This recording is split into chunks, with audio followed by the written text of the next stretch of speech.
तो जैसे आज का हमारा टॉपिक का LLS 1 2 3, तो मैं LLS 1 के बड़ी तरीके से कवर कर लिया। तो मैं LLS 1 के बारे में अनुगुप्ता सर के बारे में थोड़ा एक्सप्लेन करूंगा। सर मेरी वॉइस आ रही है ना? Yes sir. ओके, तो जैसे सर ने इसमें बताया डायरेक्ट सेलिंग के अंदर आप अपनी वर्किंग को कैसे इफेक्टिव और प्रोडक्टिव बना सकते हैं। अगर आप इस इंडस्ट्री सफल होना चाहते हैं, बहुत बड़ी इनकम चाहते हैं, तो हमें प्रोफेशनल तरीके से करना होगा। किसी भी फील्ड में हमें सक्सेस तभी मिलती है जब हमारी तैयारी अच्छी होती है। जब हम वर्किंग के लिए निकलते हैं, सर ने कुछ बेसिक के बताया है कि जब भी हम वर्किंग के लिए निकलते हैं तो हमारे पास कुछ इंपॉर्टेंट चीजें जो होनी चाहिए। सबसे पहले कंपनी का प्लान फोल्डर होना चाहिए, और हमारे पास car book, ladies leading book, brochure, catalogue, ये सारे टूल जो है हमारे पास होने चाहिए। और सबसे इंपॉर्टेंट है कि हमारे पास डेमो किट होनी चाहिए, क्योंकि हम प्रोडक्ट बेस्ड कंपनी के ऊपर काम कर रहे हैं। जब तक हम किसी को अपने प्रोडक्ट्स को टच एंड फील नहीं करवाएंगे, तब तक वो हमारे प्रोडक्ट्स के ऊपर विश्वास नहीं करेगा। मान लेते हैं हम कपड़े की दुकान शोरूम में जाते हैं, जब तक हम उस कपड़े को जाने की ट्राई नहीं करते हैं, तब तक जितना भी बढ़िया ब्रांड होगा हम उसको नहीं लेंगे। सेम इसी तरह हमें भी अपने प्रोडक्ट्स को टच एंड फील करवाना होगा। तो उसके बाद सर ने बताया है कि मान लेते आप दिल्ली में वर्क कर रहे हैं, अगर हम दिल्ली में कर रहे हैं तो दिल्ली में हमें उस आदमी को कार बुक से किसी थर्ड पर्सन से दिल्ली के बंदे को बता सकते हैं कि आपके शहर के बहुत सारे लोग हैं जो इस बिजनेस में आके बहुत बड़ा पैसा बना रहे हैं, आप इस बिजनेस में आ सकते हैं। आपको मतलब विश्वास हो सकता है कि अगर आपको होगा। उसके बाद सर ने बताया कि टूल्स होना इंपॉर्टेंट बात नहीं है, लेकिन टूल्स को इफेक्टिव, टूल को सही तरीके से यूज करना बहुत बड़ी बात है। यहाँ पर कोई बॉस नहीं है हमारा, अपने आप ये हमारा खुद का बिजनेस है, ये बिजनेस हमारा है, हमें खुद ही प्लान करना होगा। आपके अपलाइन हमारी हेल्प कर सकते हैं बिजनेस बिल्ड करने में। हमारे पास एक डायरी कैलेंडर होना चाहिए, नेक्स्ट एक वीक के लिए हमारी अपॉइंटमेंट जो है फिक्स होनी चाहिए। हमें नए नए लोगों को प्लान दिखाना है और नए नए लोगों के साथ पेस मीटिंग करनी है, क्योंकि अगर हमारे पास अपॉइंटमेंट फिक्स होगी तो हमारा ये टाइम वेस्ट नहीं होगा।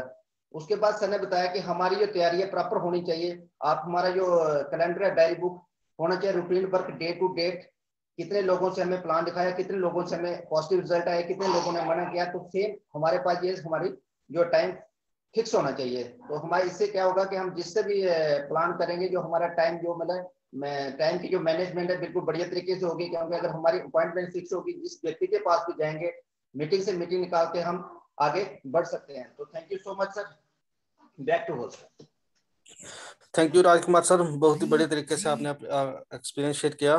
तो नेक्स्ट राधु मैम ने डाला हुआ है मैसेज। राधु मैम, अपने आप को अनम्यूट करें और अपना एक्सपीरियंस शेयर करें। गुड मॉर्निंग सर, वॉइस आ रही है? यस मैम, क्लियर है।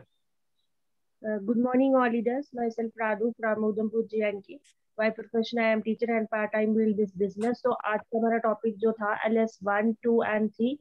तो 1 और 2 के बारे में मैं बात करूंगी। 1 जो था बाय अनूप सर ने, उन्होंने बताया कि हम कैसे इस बिजनेस को प्रोफेशनल तरीके से बिल्ड कर सकते हैं, क्योंकि हम सब कोई ना कोई प्रोफेशन में है। तो हम अपने प्रोफेशन को अगर एक इफेक्टिव तरीके से बिल्ड कर सकते हैं, तो ये बिजनेस में हमारा, हम इस बिजनेस को भी एक प्रोफेशनली तरीके से बिल्ड कर सकते हैं। उसके लिए हमें हेल्प करेगा हमारा विनिंग टीम एजुकेशन सिस्टम।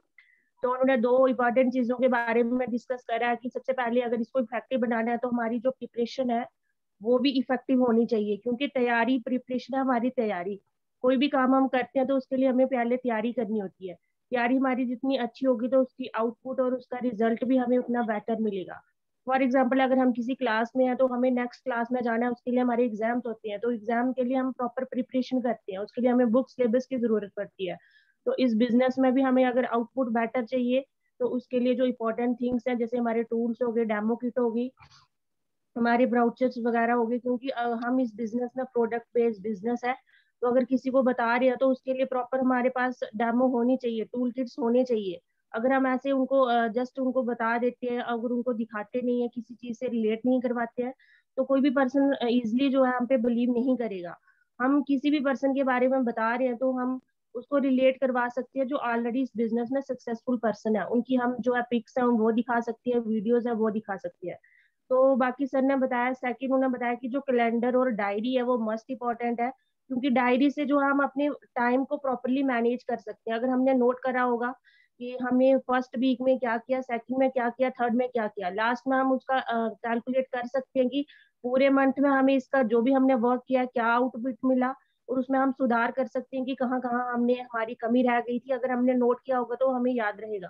लेकिन ऐसे रैंडमली हम वर्क करेंगे तो उससे जो है हमारा बिजनेस जो है इफेक्टिव नहीं होगा।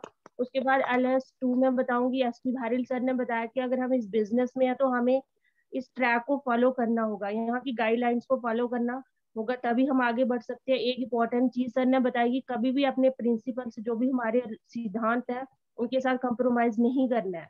अगर बिजनेस में है तो प्रॉपर बिजनेस की गाइडलाइंस को फॉलो करके ही आगे बढ़ना है। तो 4 पॉइंट्स के बारे में उन्होंने बताया कि जो हमारा बिजनेस है लॉन्ग टर्म होना चाहिए, उसके लिए हमें उसी तरह से हमारे वर्क और एक्शन को उसी तरह करना है कि वो लॉन्ग टर्म जाए। लॉन्ग टर्म होगा तो वो सस्टेनेबल भी होगा। और अगर डुप्लीकेबल करेंगे हम जो भी काम है, हमारी एक्शन एक्टिविटीज हैं, तो हमारा बिजनेस डेफिनेटली जो है